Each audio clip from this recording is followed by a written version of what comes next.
I was just a child when the stars fell from the skies, but I remember how they built a cannon to destroy them, and in turn how that cannon brought war upon us. War was an abstract idea, nothing more than a show on TV. As a child, I only saw it as something that happened in some faraway land. Until that final day of summer. One day, while on my way to school, I looked up in the skies. A sound like distant thunder. In the blue skies, far above me, contrails drew dizzying circles around in a crazy waltz.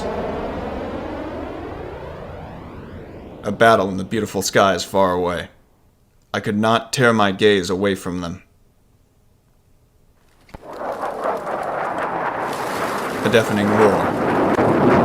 And then sharp silhouettes appeared as if to graze the hills and streaked past me. The fighters played the cat or the mouse in turn as they climbed swiftly into the sky. One fleeing plane fell out of the sky, spiraling and spewing orange flames to crash by the Cape. The same Cape where my family lived.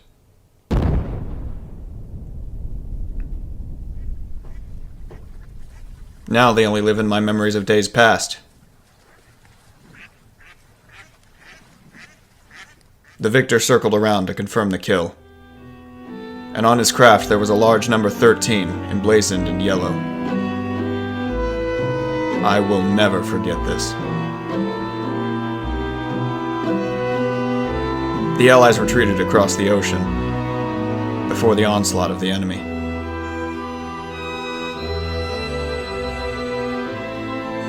Our little town in the heart of the mainland fell into deep isolation.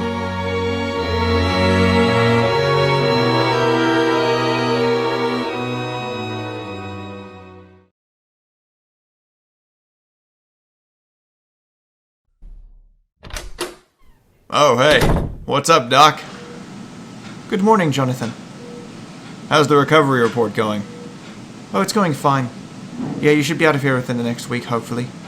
We've got higher-ups buzzing around already, of course. Shocker there. So, about this, letter. No idea. Some guy mailed it here, wanted it sent directly to you. Called it urgent. At least that's what I heard. Huh. Well, I just finished reading the first page. This is a long letter. Bunch of pictures and stuff. Probably gonna be reading it for a while. Sorry, Jonathan, but it wasn't just a passing comment about the higher-ups buzzing around. One wants to see you pretty soon. Seriously? Not even out of recovery yet, and they're already asking for me to go back? Well, you've been paying attention to the news. Shit's getting bad real quick. Yep. Well, anyway, I guess I'll stow this away somewhere for the time being. How long till this guy shows up? He'll be here at around 11:30. Damn. Okay, well, I would prefer to look more presentable, and it's not like I'm having trouble walking anymore. Alright. Well, I'll go get the nurse to get things ready. I'll check in with you in a few hours, see what's going on, and what we're going to do from here.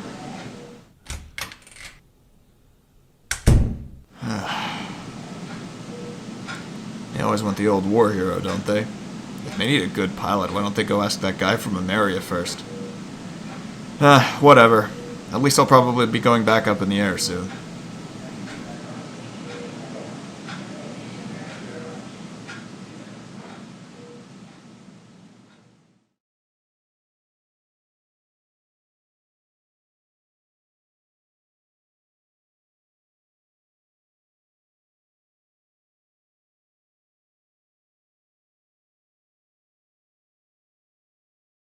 Two years after the Lighthouse War, the world is in a state of reconstruction.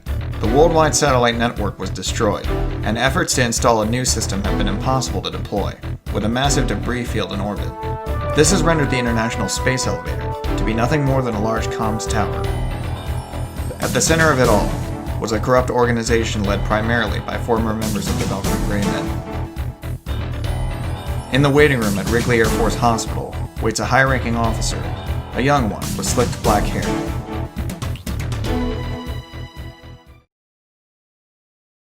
Sir, right this way. He's ready to see you. Much appreciated. Lead the way. The officer and the nurse walked to a hospital room. Right in here. This is the guy. Greetings. Sir, do you mind leaving us? Whatever you say. Just call me if you need me. You know, you look familiar. I get that a lot. Anyway. I'm sorry, what? Never mind. Anyway, allow me to introduce myself. My name is Hector Lumen. I'm a liaison officer in, of course, the International Union Peacekeeping Force. Lumen, huh? I still can't place it. And I presume you to be Jonathan McClanahan, a commander in the IUN Air Force? Yeah, that would be me. I'm surprised you didn't lead by my call sign. I feel like everyone else does. Well, it's a pleasure to meet you. The hero of the Uzian Continental War. I suppose that's the other thing people lead with. Regardless, look, if you're here to ask about my former student, William Beckett, I'm gonna give the same answer I've given every other time for the past year and a half. No comment? Correct. No comment. And what makes you think I'm here to ask about that? I haven't been asked a single question about anything else other than him since he was put in my squadron. The only thing I imagine you asking me other than that is for me to start flying again, before I'm even officially discharged from the hospital. Oh, believe me, I'm certainly not requesting you to do anything before you're done here. Are you not interested in flying again? How about you tell me what you're really here for? It's a lot to take in, but I'm a member of the International Union Peacekeeping Force Counter-Terrorism Board of Officers. I'm a liaison officer for this board, and I also get a vote in decisions they make. Counter-terrorism. And you're coming to me for this? Well, it's a lot less simple than just dealing with insurgencies. I imagine you know why we exist. To make sure something like the Lighthouse War never happens again, correct? And the Circum-Pacific War, and the Uzian coup d'etat, and partially the Slovakian-American War. The list goes on, but the point is this all originated from Grunder Industries and the Belkin Greyman. Now, we voted on that raid on Grunder Industries about a year back. Yeah, you guys botched that one hard. Yes, the raid was rushed, and there was poor planning involved. And all that research and technology made its way into Belka. Let me guess, it's got something to do with that. To an extent, yeah. But it's more than that. Considering the documents released in 2020 on the Second Pacific War, we now know Belka did nothing if it was not supporting the Belkan Greymen. Needless to say, Belka's got a lot to explain, and it isn't just that, that's the issue. The military expansion of Belka is another problem, right? Because that does violate the treaty signed in '95. Yes, that would be it. Alright, I follow your trail, so where's it going? Isn't it obvious? I'd hope not. Go on. The board has voted to annex Belka. You gonna say anything? I don't see it as a smart move. It'll give us a larger control over the region. It'll also allow us to survey the area and prevent groups like the Greymen from rising. As you know, we don't have a satellite network to rely on anymore. What issue do you take? I don't know the full extent of the Belkan populace's nature, but I do know they're very nationalistic. It would probably create great civil unrest, but that's just my perspective from what I do know about Belka. But, from my perspective as a Uzian, and I'm pretty sure yours, you have to know that the rest of Uzia, the parts not with the IUN, would see this as a power move by Osea. It would look bad from that perspective. I get that concern, I really do, but this is an unavoidable measure. In fact, that's the exact reason I'm talking to you. Which is, we know Belkan pilots are skilled, and we know we'll need to cover our ass for any potential unrest or insurgencies that could pop up. Even to an extent including Free Arusha. So the board brought up the idea of creating a coalition force that is highly skilled in air combat. I'm offering you a job to be a part of this coalition force. You got it. I'll do it. Wait, just like that? Yeah. This is a long-term commitment.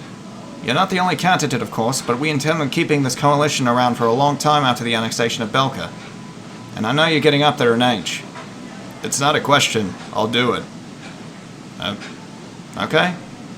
Then I guess I can welcome you to the IUN Counter-Terrorist Coalition Force. I'm still coming up with a name for the squadron. You're likely going to be the company commander under this circumstance. Although I'll technically be leading the squadron as an officer, since I'll be in charge of the coalition. You'll also need to pass some evaluations to be able to fly, but I'm guessing you'll easily get through those. You bet your ass. Well, I suppose I'll let the board know you're in. I'm going to be all over since I'm in charge of recruiting. I'll probably regroup with you in a week or two from now.